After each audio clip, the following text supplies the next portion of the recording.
Hi, I'm Dawn. I'm Ashley. And this is Mel. Welcome to the Work It, You Are Worth It podcast. We are here to discuss awareness, growth, and healthy relationships. Are you ready? Hey, Mel. Hey, Ashley. How are you guys? Hi, guys. I'm great. How are you? I'm wonderful. Happy Sunday. How are you, Dawn? I am good. Doing good over here in Florida.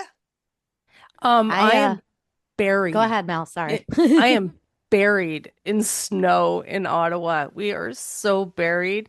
We we've had like today is beautiful and sunny and I'm grateful for it. But yesterday it snowed and on Friday there was a big snowstorm. It was nuts. Oh, Thursday it was a big snowstorm. It was crazy. Poor Rob had to go out there about 3 or 4 times and clear the driveway. And anyways, anyone in a snow belt knows what I'm talking about and feels my pain. Mhm. Oh, yes. I grew up about an hour south of Buffalo. It was crazy in the winter. That's why Yeah. I moved to the south. You didn't go. Buffalo, Buffalo gets so much snow. And I Yes. remember one year they were in the playoffs, in the NFL playoffs, and it was like a day like today, and it just poured snow. They had to cancel the game. Oh, we've had a It couple of was snow bowls in snow, yeah, Buffalo. Yeah. yeah, for sure. Not a Yeah. Super Bowl, it's a snow bowl. Yeah. I grew up in northern Indiana, about 40 minutes from Lake Michigan. So, yeah, Lake effect snow is a thing. it is a big thing. So, yeah, I uh, I just moved farther south than Ashley did. Yes. So my whole reasoning with North Carolina was I love having all four seasons. Yeah. Oh, yeah, Fall yeah. is my favorite, spring is my favorite, fall between. And if we go to Florida, it's just hot and less hot. Yep. And if you go north, it's just cold and less cold. So True. like this is the happy halfway medium point. Yeah. Yep. It was cold here this week. We got to 31, 30 on Friday night. No, yeah, Friday night. It was cold. It was Florida has cold. sweater weather. Florida has Yes. sweater weather. That was more than sweater weather. Pensacola, it snowed. Like it I did snowed see that. I saw that Really? Pensacola two did get nights in a snow. row. That was Yeah. I saw a video of somebody at the beach in Pensacola and they had a snowman right where the water would rub. They had a Mm-hmm. snowman. It was amazing. It was so pretty. Yeah. Oh, I bet. Yeah. Yeah. So So we get it. today, what are we talking about today? Today's Avoidance? avoidance. We are wrapping up the patterns and characteristics. Woohoo! We're finishing Yeah. all of them. All of them, correct. So that's exciting. So how is avoidance? Well, let's first of all let's figure out what avoidance is. But I really would love to hear like avoidance is one of those things for me that in my own life I can see where I like what I've avoided and things I've avoided and people I've avoided and why. But I always love to hear why other people do. So it'll be a fun topic. I used to avoid people to avoid accountability.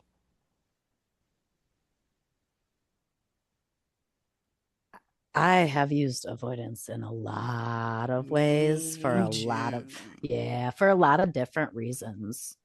Um, for sure. Me too. So avoidance, like, right? It's for me, it's been I'm going to avoid anything that makes me feel uncomfortable, makes me feel unsafe, makes me feel fear. It also is going to be, and I say that with the thing about being uncomfortable is because it can be good or bad. Yeah, sometimes when I think it's going to be good, I avoid it because I don't want it I don't want it to not happen. Right. Um right. So avoidance I pulled up a definition. It was easy and I Thank love you. it. I think it's great. Avoidance is the act of staying away from people, situations, thoughts, or feelings that cause discomfort, fear, or anxiety. Yep. Sometimes, avoidance is necessary to avoid if you're in an abusive situation and something is doing you harm, then yes, that makes sense.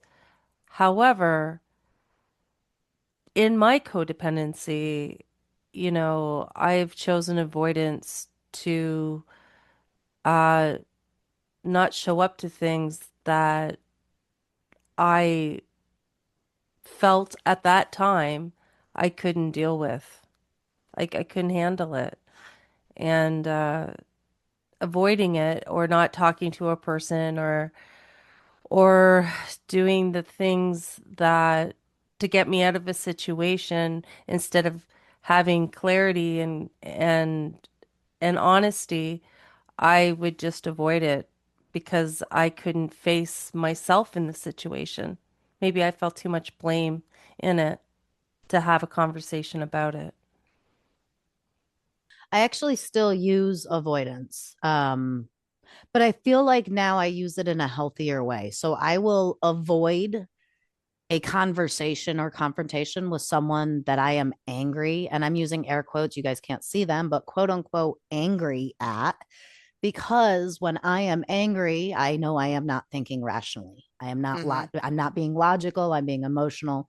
So if I am angry at someone, I will avoid that person until I am ready to have the conversation that I need to have, right? So I'm more or less I'm thinking about at work really is when I use avoidance. So if I am frustrated with my boss, let's just say me and my boss just got into a really heated discussion and I am frustrated and angry with her with what happened, I will avoid her until I am no longer angry and then I will go and speak to her.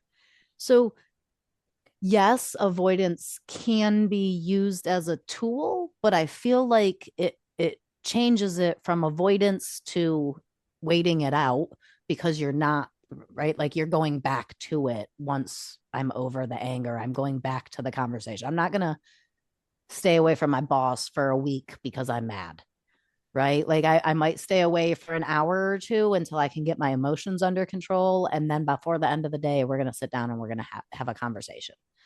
So So it what I is hear you avoiding, saying, but what yeah, I go hear ahead. you saying is there's healthy avoidance and unhealthy avoidance.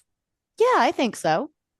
So, and what you're talking about there is would be an example of like healthy avoidance. Okay, I can't, I'm in not in right now, I don't have the mental capacity to interact with this person, whether it's I'm overwhelmed because of something outside of this situation with this person, or it's just this person.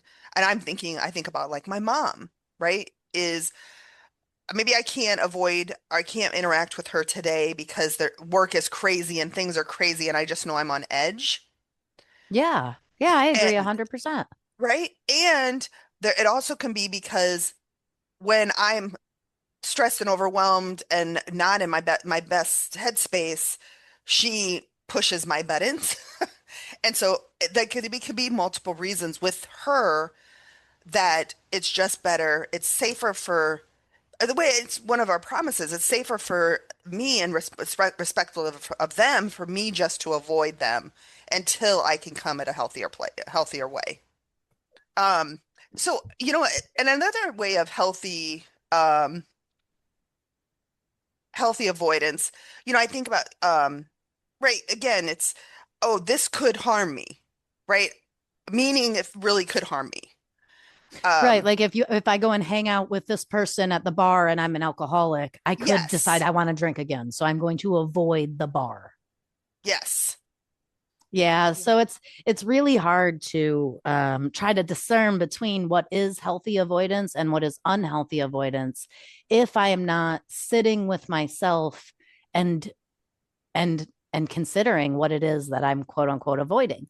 right, right, I think it's really unhealthy too when you use avoidance as a punishment Oh because that can yeah. happen. hmm Yeah, that's a tough one. Uh, take it Yeah, away, I Ash. mean, well, I mean, I think we have to be able to really sit with ourselves and determine, am I avoiding this in a healthy way? Or am I using avoidance as a punishment? Or am I being avoidant because I'm afraid of it? Right? Like Right. healthy avoidance, unhealthy avoidance, and then there's like abusive avoidance. Yes. Yes. Yeah. Right? So like Yeah. if I'm frustrated and angry and irritated with my child, so every time they call, I find myself busy. And every time they come over, I find myself at the grocery store. Nothing is ever going to get resolved. And then my child is going to feel that avoidance and they're going to feel like I'm ignoring them and avoiding them. And so then they're going to get hurt and defensive. And then I'm going to be, and it's just going to Hmm. spiral out of control. Right. But on the flip side of that, if I'm angry and frustrated at my child and I know my adult child, and I know talking to my child right now is just going to make it worse, they're going to get an attitude because of my attitude. And then my attitude is going to get louder and louder and louder. And so I go grocery shopping and plan to talk to my kid when I get home from grocery shopping. That's healthy, right? I'm avoiding the Hmm. conversation until I'm in a better space, and then I'm going to come back to it. But would it be considered avoidance if I went to my child and said, "Hey, I'm right now is not a like I'm just not in a good headspace. Is this something we can talk about later?" Would that be considered avoidance? No, that's responsible. I don't I think that's avoidance as long as, and these are the keys, right? I personally, for me, you can't just say later because if you say later, like I've been told later my whole entire life and Right. later never comes. Oh, So I get that. right? So for me personally, and this is just my personal thing, I need like, hey, give me 3 or 4 hours. I'll be back after I go grocery shopping and get dinner cooking, and then we'll talk about it after dinner. Right. That's intentional. You're being more Right. intentional with it, which takes out the And avoidance. yes, and we have to come back to it. Hmm. Right? That's that key. I have to hold myself accountable to say, yes, I bypassed this discussion earlier. Now it's time to come back to it. Right. And the other thing too is I think when we say that, hey, I'm at the like right now is not a good time, and I'm saying that loosely. I'm saying that's the word, not the words to use, but when it's not a good time, that doesn't mean I just walk away and let it go and I don't think about it and I right. There has to be some part of if there's a reason now is not a good time, and whether it could be just I'm overwhelmed from work and I'm not in that mental space. I need to think about why I'm not in that mental space. I need to be able to understand it because I need to express that I think it's important to express that to the other person, for them to understand that I wasn't minimizing them. Well, not Does, only does that that, make but if I sense? don't, yeah, but, and not only if I don't express it to them, can they feel minimized, but if I don't examine why I Hmm. don't have the space, then I'm just creating a little bit more space with time. Right, And then like it's not freeing up the space if I don't examine it, right? I right. have to examine what is filling the space so that I can have more space. Whereas if I just wait, right? Like so picture a coffee cup and the coffee cup is filled to the brim with coffee. There's no more space. That coffee cup cannot hold anything else. If you leave that coffee cup for 6 days and come back, there's going to be a little bit of space in that cup. It can hold a little bit more. But if you take that coffee cup and you dump the contents out and you rinse the cup, now it can hold all that amount of coffee again. Hmm. I picture my internal self being similar to that, right? If I don't have space for this conversation or this communication or this situation right now, I need to do something to create space within my cup. If all I do is give it time, sure, there'll be a little bit of space, but that's not going to be enough space to handle a coffee cup. You know what I mean? I Yeah. I think you're right. It really does come down to capacity. What is your capacity in this moment to handle this situation? And I guess that it's about being with your knowing yourself and having a relationship with yourself that you can measure this capacity with awareness. And I think I just want to note, like, Mel, for me, I think it's the kind what kind of the topic, the subject, the area we're talking about right now is, and I don't remember how you said it, but I think there are other ways of avoidance. There's other ways that I'm not. Oh shit, I completely lost my train of thought, guys. Damn it. And I can't pick it I up love usually. perimenopause is awesome. Usually I could pick up what you were getting ready to say, Dawn, but I have no idea. I can't pick it up. Um, Mel said something, and it made me think about About the abusive avoidance. more of a negative, like avoidance, right? From what we're talking about is I don't have capacity, right? I don't have the space. I don't have the whatever. And there are other avoidance ways that it has nothing to do with capacity and it has nothing to do with that, but because I might be avoiding because I'm overthinking a situation of maybe I'm going to go out with friends. well, I was kind of putting a reference more to the knowing your capacity in yourself, how you can actually avoid avoidance. Avoid avoidance. You could avoid avoidance by, if you know your capacity and you know the situation that you're in and you have an awareness of it, I think that's when you can show up and say, hey, you know what? I just got home from work. You're bombarding me with questions. Can I just take 10 minutes? Hold your thought. They're really important to me, but I'm just gonna go to the bathroom, wash my hands, have a few minutes to decompress, and then I can take on whatever your problem is at this moment. I'm that person and I'm extremely aware of it. Yeah. I am so if I walk in the door from work and the kids have problems and the dogs got into something and the boyfriend needs to say something and the mom is calling and I will lose my shit. I will avoid everything. I will duck, I will run, I will not communicate anything. And I'm also the person that I'm the person that knows, like, right, give me 20 minutes. Let me come inside. Let me change my clothes. Let me take a deep breath. Let me sit down on the couch. Once I'm sitting in the living room on the couch or I'm in the kitchen cooking, now you can come talk to me. Now you can come mess with me. I Mm. have people points. My son deemed them people points when he was young. I have refilled my bucket and I have some people points now. You can come bombard me with your questions and stuff. And I I think, do, oh, go ahead, sorry, Mel. I was going to say, and I also do the same thing. Before I used to just rush into work and I'd be whatever energy I had at home, I was like bringing into the job, right? And like through my recovery and this program, I've learned the importance of mindfulness and taking maybe 5 minutes before I go racing into work or starting my day just to take like a couple of pausing seconds to just know that the energy is going to change and that something different needs to show up in this situation. Does that does that make Yeah, sense? I know.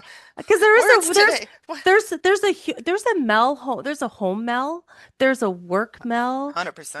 there's all sorts of different parts of me. I'm still me, but other different personas have to show up in specific situations. Yeah. I with what Ashley, and I'm actually going to take from both of you, like what Ashley said. Like I've always been that person. If I'm in the office, if I have to be in the office, I when I walk in the door, the first place I head is my bedroom. I drop stuff. I don't put it. I just it goes on the counter. I don't organize it. I don't anything, and I go straight into my room.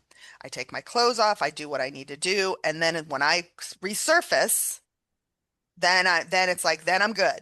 And I think a lot of people do that. I think probably a lot of moms do that. Um, And then the other side of it too is I'm so grateful that when I go into work and I live across the street, so my drive is 2 minutes, but I have a long walk into work because I have to park in a parking garage and then I have to walk to get to the building. And there's that point for me, like you noted, where it's like I take that time to like, okay, I'm out of like all my personal, anything that has to do with my personal life, right? I leave between getting out of my car, which is still my personal, and let it go by the time I get to the door. And it is very much of a it's a conscious thing, right? I can't, and you noted that kind of Mel. It's like I have to kind of like in my brain, like, okay, now I'm this other piece of me. I'm Because gonna go because ahead. if I before recovery, I would bring all that with me to work. Mm-hmm. And like the first person that came into my vicinity got trauma dumped on. Like, you know what I mean? Yeah. And it took the program and a whole new way of thinking to see that the importance of the pause and changing your energy and to take your energy out when you need to. So you can always like so I can always remain in power of myself. Yeah. So what other ways of avoidance have you guys done? And taking out capacity, right? Where I don't have capacity, so I have to take avoid healthy avoidance.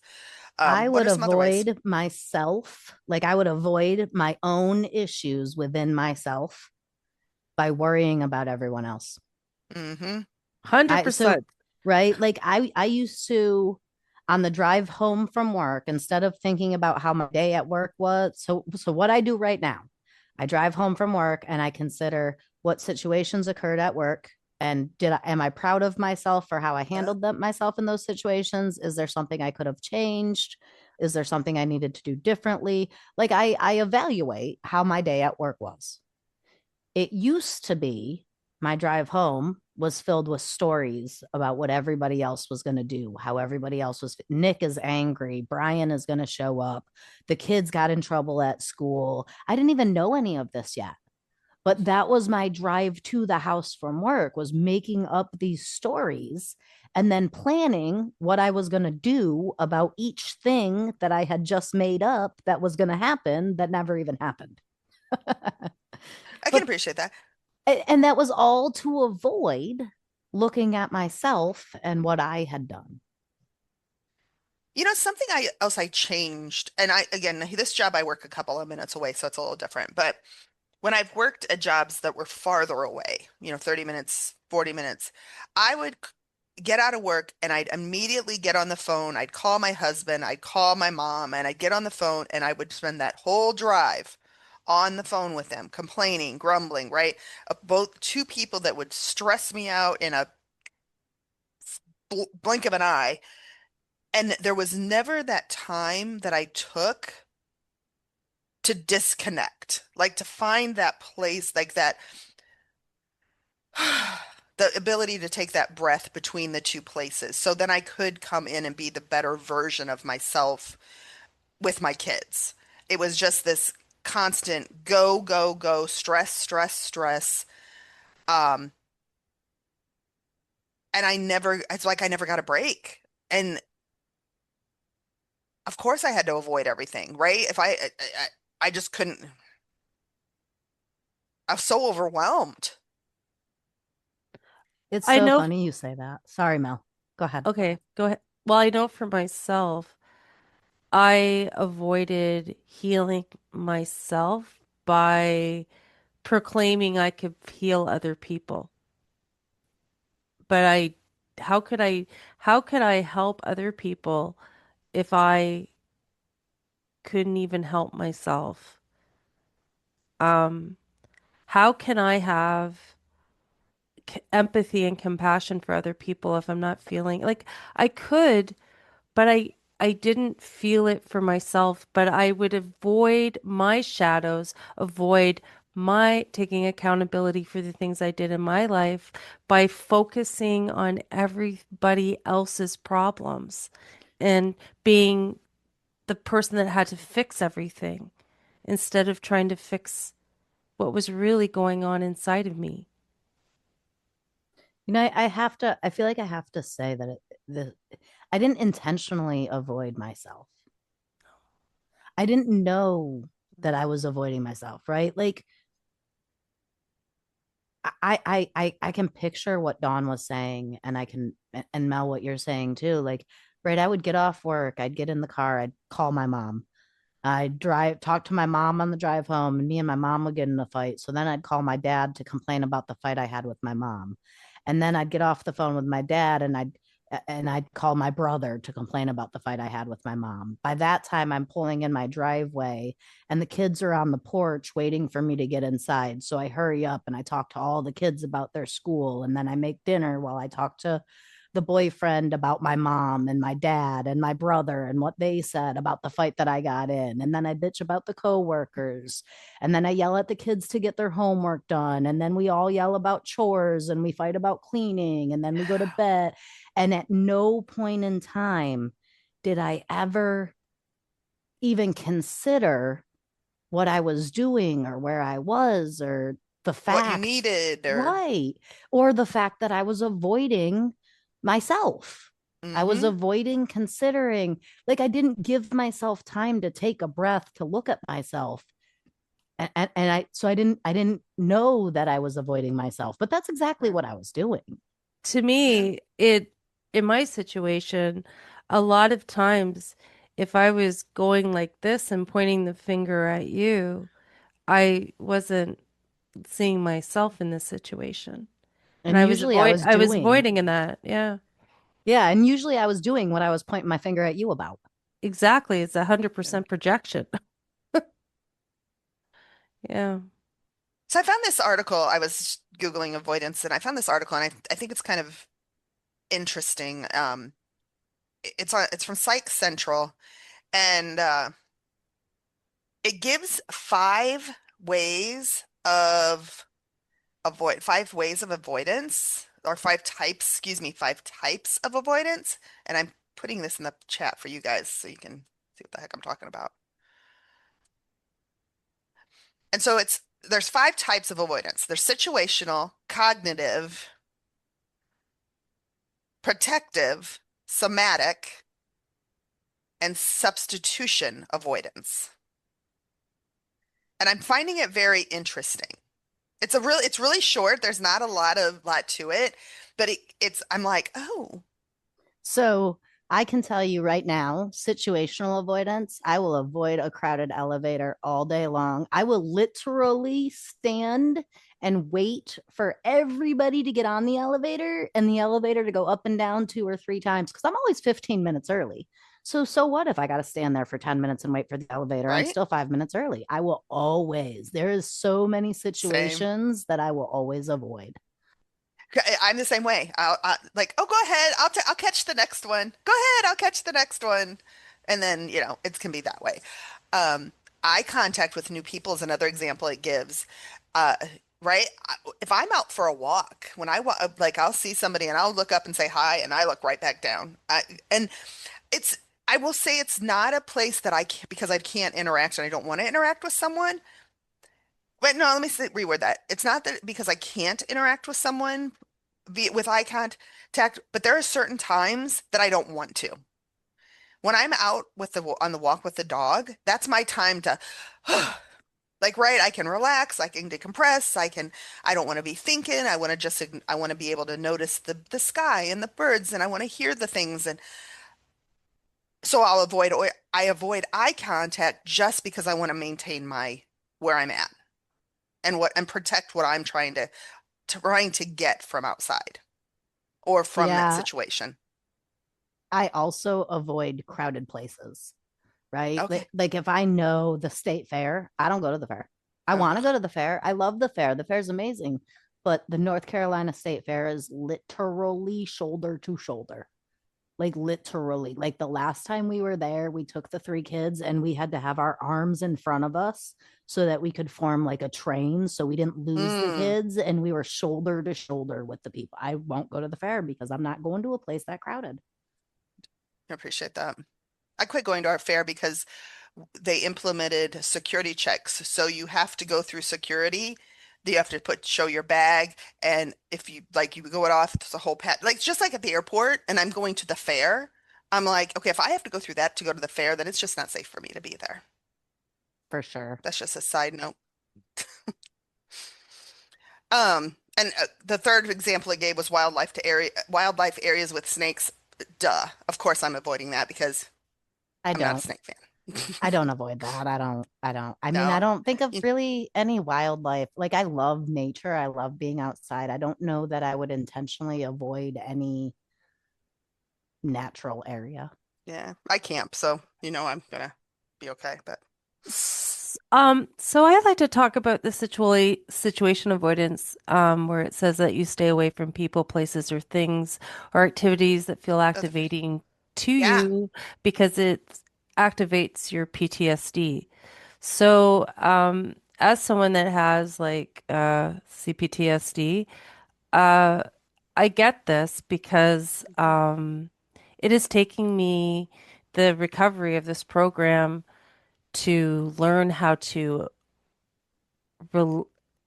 regulate myself so I can be in stressful, overwhelming situations and not be the one that freaks out. Um, However, beforehand, if I know with myself, if my, flight, fight, fawn, freeze, that activated in myself from my PTSD, um, my avoidance would definitely kick in. I would either run away from the situation or instead of trying to speak with clarity and calmness and all that stuff, I would fight the situation. So, I know with a lot of people that do have PTSD, they do listen to their bodies a lot. Like, and if you're in recovery with this, I know with myself, I've learned how to listen to my body, how to not abandon myself but however, not to abandon the situation where I could show up with calmness and clarity. But if I cannot, then that's not a safe situation. And avoiding it for a time being till I can show up with calmness and clarity is important to me. And it took the program and a lot of therapy to get me to this point to understand Hmm. that. There's a couple of sides of that I want to kind of dive into, Mel, because you are so right, right? I agree so much with what you're saying. And when I look at that a little deeper, it's not even just PTSD, right? We all have triggers. Hmm. Every single person alive has something that triggers them. And I don't know about you guys, but my entire life up until here recently, the last 5 or 8 years, I have been taught to avoid those triggers. If something Hmm. triggers me, it's my job to avoid that trigger. And it is the people who loves me's job to avoid that trigger. Right. What That is I such have a learned, misconception, though. That's it, such a it misconception. yes, it is. So my trigger, what I have learned is that my trigger is my responsibility. Yes, it And is. avoiding my trigger cannot heal my trigger. No. My responsibility is to expose myself as often and as calmly as I can to my trigger until I'm no longer triggered by it or until I can control it, right? Like there used to be a time in my life where I would consider my childhood and my interactions with my mother, and it would send me into a full-blown panic attack, hyperventilating, crying, can't breathe, can't focus, like felt like I was having a heart attack, panic attack. And so for 20 years, I did everything I could to avoid thinking about my childhood with my mother. And what I learned in the last 5 years was yes, it's scary. And yes, it can be dangerous. So it's important that I set up a safe space and I set myself up safety, physical safety, emotional safety, mental safety. But it's also important that I don't avoid that trigger. So because I don't think about my child, because I didn't think about my childhood with my mom, a song would come on and I wouldn't realize it and it would trigger a flash, right? Immediately I'm Hmm. back into whatever situation happened when I was 6 years old where I couldn't control it and I was out of control. So I avoided that. Well, what I learned is that rather than avoiding that, I set myself up a hot bath with a bunch of candles and some calm, gentle music playing with my favorite song. And I intentionally think about it in that moment, right? I don't avoid the Mm, trigger. I face the trigger. I react to the trigger. I experience the trigger. I interrogate it. I sit with it, but I do it in a way where I've prepped myself and I know I'm safe. right. I find that with my triggers now, I realize that they're just a part of me that shows up. They're ancient, they're very old, and they have no idea that I am a 53-year-old sovereign woman who has control of the situation. And in my recovery and my therapy and everything that I've done, what I've learned to do is to have an actual conversation with the trigger and let it know that, and thank it for showing up, that it's only here to try to protect me. So thank you. That I am, we're okay. We're not little kids anymore. We're okay. Nothing is Mm. going to hurt us. And um, let the trigger know that it can take a back seat, that I've got the situation under control and we're going to be all right. And and this is just my therapist and I have really kind of leaned towards this in the last 6 months, and I have to say that learning to speak to my triggers and analyze them and understand them and not be scared of them or threatened by them or think that they're external, that really what's ever happening outside of me is really threatening, because it's not. It's it's just something that's remembering something that feels very familiar, that doesn't realize a lot of time has gone by and I'm okay. So what about cognitive avoidance? This is a type of avoidance. Cognitive avoidance refers to like actively turning your mind away from distressing thoughts or memories, I mean, Is which I that think I kind of feel like that, that's what I was talking about, kind of like with the yeah, panic attack and thinking about my yeah, childhood and yeah, right, like a lot of it is cognitive. One of the things that I used to do all the time is ruminate. I used to get a thought that would hmm pop in my head and it would just get stuck there. And I would do everything I could to avoid that thought, but no matter what I did, it was stuck. Um, so now rather than avoiding that thought that's stuck, I decided to start interrogating it. yeah, And wow, did that make a difference? Once I interrogate the thought instead of avoiding it, it holds no power anymore. yeah. I think this is a big one for me, because right, overthinking of obsessive thoughts, like I can overthink. I used to be able to overthink a situation, right? I'd have 100 different outcomes, 1,000 different ways that it could get to those 100 outcomes, and right, I would know all the what ifs and like right, just what if it to death. Um, and that really kept me small in my life. Meaning I didn't have a lot of friends. I didn't have a like I didn't have a social life. I would avoid all of that to stay protected because right, these old thoughts and memories of me not being good enough, right? My parents, and we've said this probably a billion times on this podcast, right? Um, my parents would tell me kids are meant to be seen and not heard.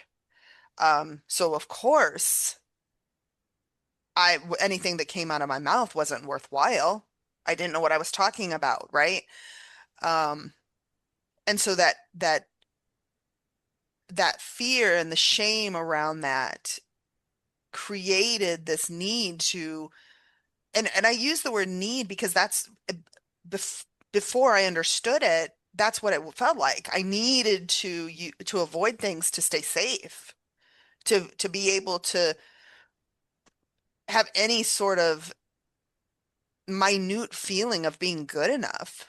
Um, I would call it as I would, I would kind of avoid it so people wouldn't figure out I was a fraud. Um, and so even still to this day, if I'm gonna go, I'm gonna be taking a trip with my girlfriends this year. And we're gonna go to like Costa Rica for a week, and I can have to be honest, like right there's been some obsessive thoughts with it, meaning thinking about what it's going to be like, what it's not going to be like. I won't be able to do this. Can I do that? Can I this? Can I that? Right? Just, and I actually, with being busy with work right now, and they're starting to talk about it, and I finally I actually had to say to my girlfriend this Friday night, it was like, look, I am too busy at work. I cannot be thinking about this right now. Um, That doesn't mean I don't want to go. You guys do all the research you want to do. You send me that research. I will look at it when I have time, but I can't put focus on that right now. I just don't have the capacity. And right, that kind of having that, realizing that I'm overthinking it, realizing that I'm having these obsessive thoughts with it, and then being able to say that, and it kind of gave me this, okay, I can take this off my plate right now. Because at the end of the day, I can't process that. I want to do it. I'm going to do it, but I don't need to overthink it. I don't need to be in that planning phase. I can just you send it to me and I'll tell you if I want to do that or not, or if that looks good or not to me, and let it go. And trust that no matter what they come up with, I'm going to have a good time. I'm going to be For with my sure. friends and I'm going to have a fun time, and I just let it go at that. And then when it's comfortable for me to get back involved in that planning phase, then I will. I So And now, love that you understand your capacity.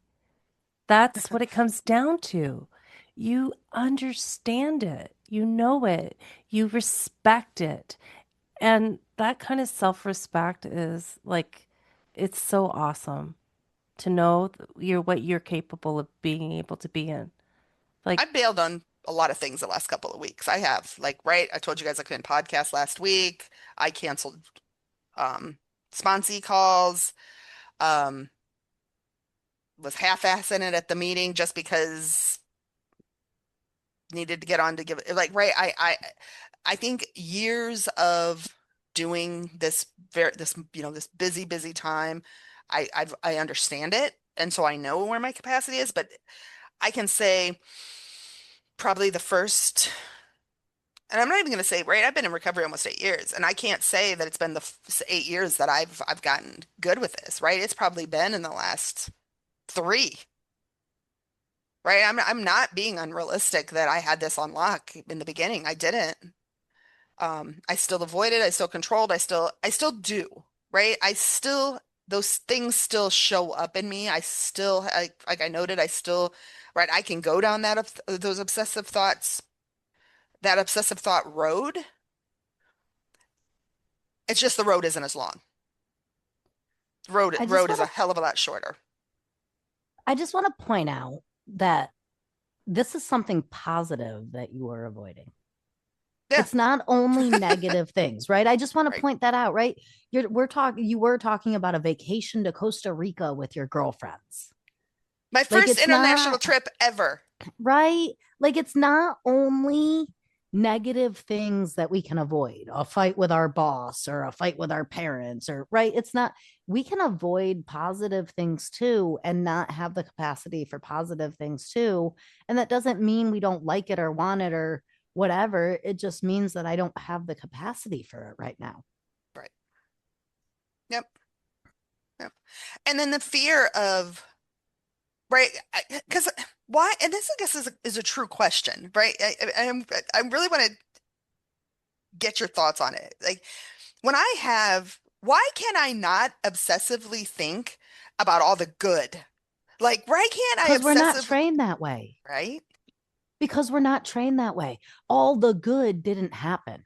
There's Right. someone in this world who their thought and their rumination is about all the good stuff that's going to happen because that is what their life has been. Hmm. I can't speak for you, Dawn, but I know for me, when too much good happens in too long of a space, I'm like, holy I don't shit, know what's what gonna happen? Something I bad's don't know gonna what to do with happen. this. Oh my God. Yep. Where's the bad? Something bad's coming because That there's other never shoe. been so much good back to back to back to back to back. Yeah. That's why I don't ruminate on the good. That's why the good isn't my first thought. That's usually my Hmm. second now. But I've had to train myself to say, Right. wait a minute, it's not always bad. It's not always bad. That's just been my past experience because of the people I was surrounded with and the things that I was doing. Now I am surrounded with different people and I am doing different things. So Hmm. now I can think differently. I've I come to used to say, see it. oh, Oh, go sorry. ahead, Go Mel. ahead. Go ahead, Don. Go. I was just I'm gonna be real quick. I used to I say this. I know what to do with bad. I know what to do with bad. Throw the bad at me. I am good. I know what to do with bad. Good? Oh shit. Now what do I do? That's all I was gonna say. For myself, I didn't trust good. I always thought like if something was too good, I would actually even sabotage it Right? because It's it too was good to too be true. good, It is too too good to good. be true. If it's too good to be True. true, it's not true. Or I would judge it, or I would find, I wasn't one to look for the silver lining sometimes, you know? Um, so I just want to share something with you. I just want to share something that I've been kind of practicing. So it's like part of my daily practice. And I know that to be in myself, I have been given a gift. I've been given a gift. Someone told me about these things called the seven C's, and I've shared this with Ashley. So I want to share this with the viewers because uh, for me, this has just become a new compass, and I just want to share it. So I know that now that I am in myself and in my own authenticity when I'm in a situation, and I'm not avoiding when I'm in a situation with people, places, or things, or opinions, whatever it is, if am showing up or they're showing up with confidence, with compassion, with curiosity, with courageousness, with calm, with connectedness, and with clarity. So those seven C's have now become like they're becoming my benchmark now to know when I am in something that's good for me and healthy and when I'm not. And then I can make informed decisions if I want to be in a relationship or in the situation or in this job because the seven C's is where I want to be. That's my baseline, right? I think that's Thoughts? beautiful. I think it's perfect. I think Hmm. it's beautiful. I love that. Yeah. Mel, is this your thing you've come up with, or did you find it somewhere that we No, could tell no, them? it's been shared with me. This is part of my IFS therapy, the internal family systems. And it's something that I is the type of therapy that I'm doing right now. So, Okay. If um, viewers wanted to look this up somewhere, do you internal family systems, there you go. the seven C's, and it's C apostrophe S. But it is just a new benchmark. And and when I am in an experience or with a person that is not in their seven C's, that's when my compassion needs to show up, right? Yeah. And sometimes the most compassionate thing that you can do is walk away. Yeah. Yeah. Something else that can be that I have avoided is going into a new relationship, right? A partner, intimate relationship, a romantic relationship. I think that can be something that we can right, fear of it's going to be the same old, that I'm going to make the wrong choice. I'm going to go back into a bad relationship. So it's easier to avoid it because of fear than being open to it happen to it to blah, blah, blah, words, it being open to it happening versus putting the walls up so it can't. I think that there's like coded, we've been burned. We have been burned and we've earned this fear. And I think that getting to know the fear and why it's there and having love and compassion for that fear for yourself, and then developing all the tools that you need to enter into something new that's healthy and knowing I I just feel like now with the knowledge that you have, like we all have, and just a little bit of curiosity towards ourselves, we know when we're not in something healthy, and we know when we need to get out of it. And and for myself, I feel that just putting myself out there to meet new people in situations is the test. Hmm. It's the test. And that's how I know how far I am in my recovery when I can see the red flags and take myself out of it in a very respectable way, or Hmm. I can and not avoid the situation, or I can just get really curious about the situation and figure it out because there's got to be a lesson or a message or something that's going to benefit me somehow, right? Why would the universe put someone in my life with it not having some kind of significance? Right. I do want to circle back to something Ashley said, and we've talked about it a couple times, but um, I think it's an important way to kind of wrap this up today. Right, we've talked about the ways we do it, but how do we get away from it? And Ashley, you noted interrogating yourself. And I think that is hugely important. And we're not saying interrogate with the bright light, like right, an interrogation with the police. We're talking challenging my way of thinking. Yeah. So I mean, I use the word interrogate for a very specific reason. The reason I use the word interrogate is because I have always been willing to blind myself. I have always been, I've always wanted to see the good in people so badly that I've blinded myself to the red flags, right? To the things that Mhm. say, stop, don't go there. I ignore them and I keep going anyways because I want to see the good or I want to find the good or whatever the right the what I see they can become, whatever. So the reason I use the word interrogate is because I do want to shine a bright light on it. I want to look at whatever the thought is or whatever the situation is. I want to look at it and I want to shine the brightest light on it I possibly can. And for me, just asking wasn't enough, right? Hey, Ash, how are you today? I'd be like, oh, I'm fine and keep going. But if I interrogate myself, no, I said, how are you? What do you feel? What do you think? What do you want? Who are you? Where are you? How are you? And I really push myself to look within me to find the answers, to examine the thing, to figure out why I have that thought, why that thought is there. Is it real? Do I believe it? Do I want it? Do I agree with it?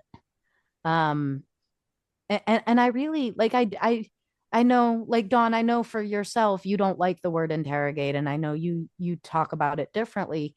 And Yeah. for me, the word interrogate is it's important because I have to be willing to really ask myself the hard questions and shine the brightest light on it that I possibly Hmm. can.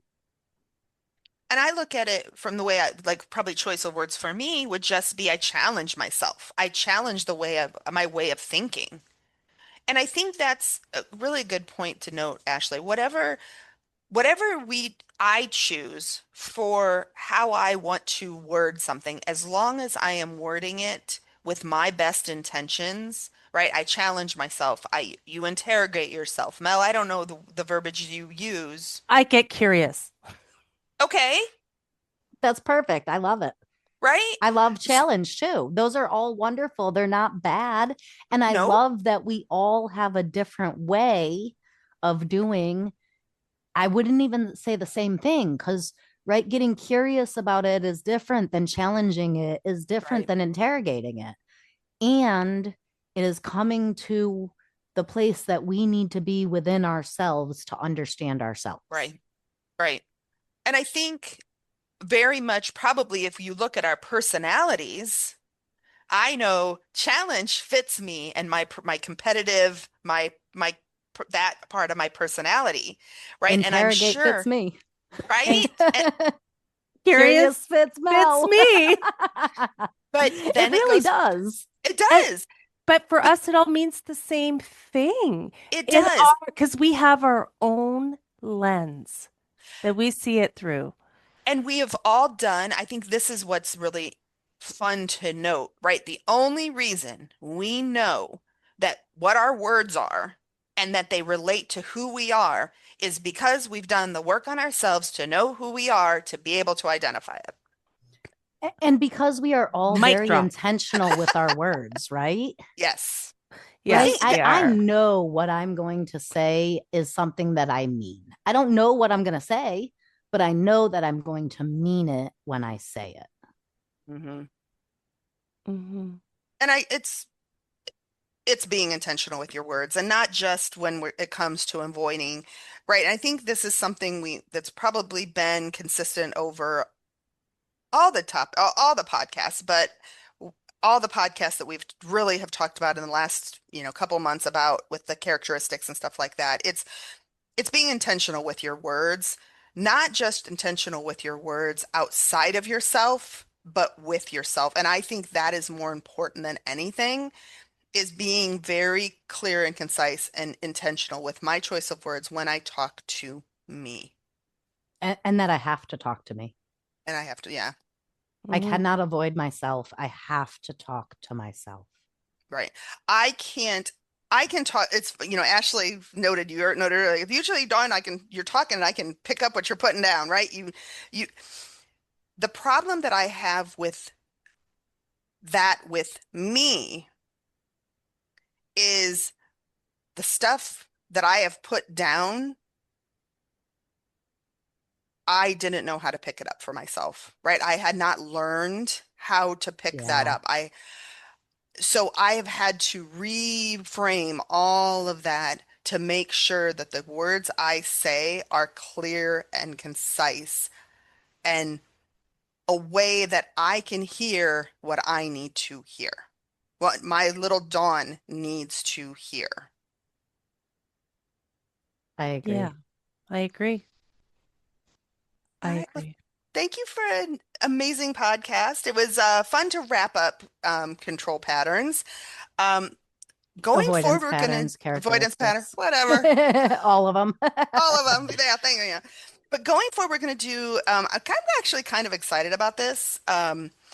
So in our Thursday night meetings that we have, if you're interested in knowing more, you just would have to reach out to on the website, and one of us would get back with you about our Thursday night meeting. But we're going to talk, we have topics in those meetings, and we're actually going to take those topics and have discussions, more in-depth discussions about them and kind of um, look at that from our perspective and how that plays a part in our lives. And we've seen it play maybe in others' lives.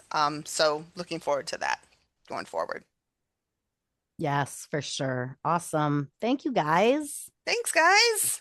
Thanks for a great I- topic. Thanks. It took us a lot of time to get us through the characteristics, but I loved it. I yeah, loved me too. Yes, the way that we really took a deep dive, not just in the characteristics, but into ourselves for at the sure. same time. I love doing them again. So thank you. Yeah. All right. Thank you, listeners. Thank you, everybody. Enjoy your week. Thank you. Bye. Bye. Bye. We would like to thank you for joining us on this journey of self-discovery. Visit the Work It website at workityouareworthit.com to submit your questions and topics for future episodes. And remember, work it because you are worth it.